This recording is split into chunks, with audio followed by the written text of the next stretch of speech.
What's up? It's your girl Kia. I'm sorry for the bumpiness of the video. I'm actually in my husband's work truck. My son, once again, he's making his, YouTube second debut. Say hi.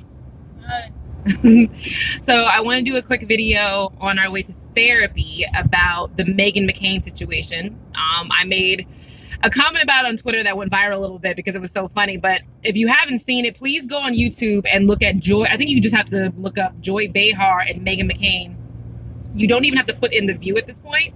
And the other day, this happened yesterday afternoon, the ladies were having a discussion about Christian Gillibrand and how she kind of ended up accidentally becoming the face of separating immigrants from their parents. And, Joy made the comment of, well, why don't we find a way to keep, Nicaraguans and Ecuadorians and all of them in their countries by providing aid? Meghan McCain said no, providing aid, giving a Nicaraguan house. Joy said, well, let me finish my statement. Listen to me. Let me finish what I have to say. Meghan, for some reason, decides to make this snappy little quip of, well, it's part of your job to listen to me.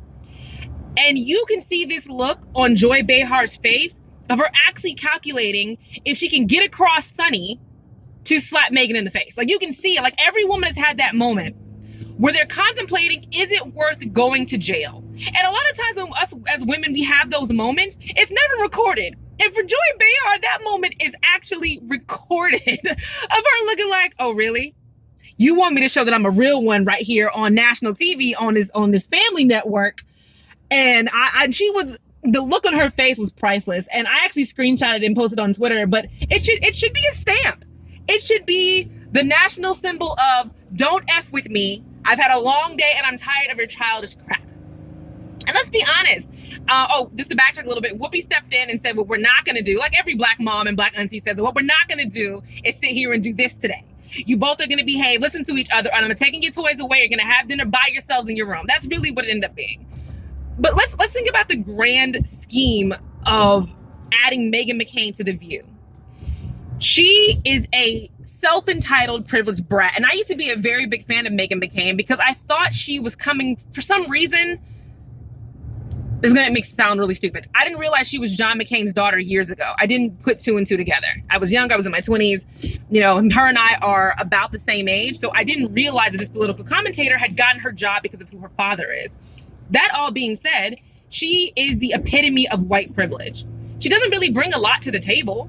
And she's constantly talking about her father, rest in peace. But it's always, well, my father did and my father said, and, when my father was doing this, it's never from my experience standing on the floor of the Senate or from my experience as a journalist working for the New York Post, working for blah, blah, blah. The only really journalist job she's had is at Fox News. And we all know Fox News loves a blonde. They love a Republican blonde who can wear a skirt. You don't really have to have a lot of qualifications to be on that network. So that's really not really a journalistic claim to fame. It's just, I worked at Fox News. I have a vagina. Like, there's no real skill that goes into that.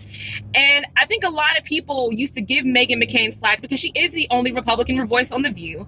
Abby is a little bit moderate, right-leaning moderate, but she's not as hardcore as Meghan is. So people are giving her the benefit of the doubt, saying, okay, we get it. You're the only Republican voice, so the liberal ladies can be a little mean and disrespectful and kind of vapid and stupid sometimes. It really can be.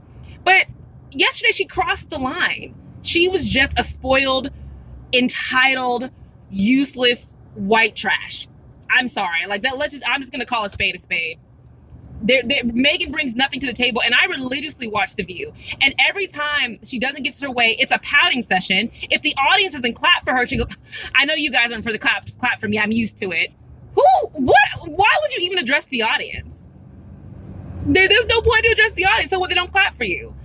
I mean, she's just, and then when they do have liberal guests come on, she's unnervingly abrasive to them. And instead of just asking questions, because again, when Republican people come on the show, the liberal ladies ask their questions, tough-hitting questions, but they're not disrespectful. Meghan is openly disrespectful to liberal guests. And I don't know if that's producers playing all this up or if that's really her personality. So that's my quick commentary about Meghan McCain. I really do think she's hurting the View's brand because now people are watching for the fights. They're not watching for the commentary. They're not watching for the actual open conversation. They just really want to, at this point, see if Joy Behar is going to slap the crap out of Meghan McCain, which today is exactly why I watched. I was hoping that even let's take it from the petty side. I was hoping Meghan was going to address it and apologize and pull an Elizabeth Hassel back, you know, from The View and Barbara Walters and say, you know what, yesterday was a bad day. We're here expressing the views. I'm sorry. I took it a step too far. I apologize. But I guess she was too little to do that. So drop down in my comments. Let me know your thoughts. I look forward to the conversation. Like and subscribe to my channel.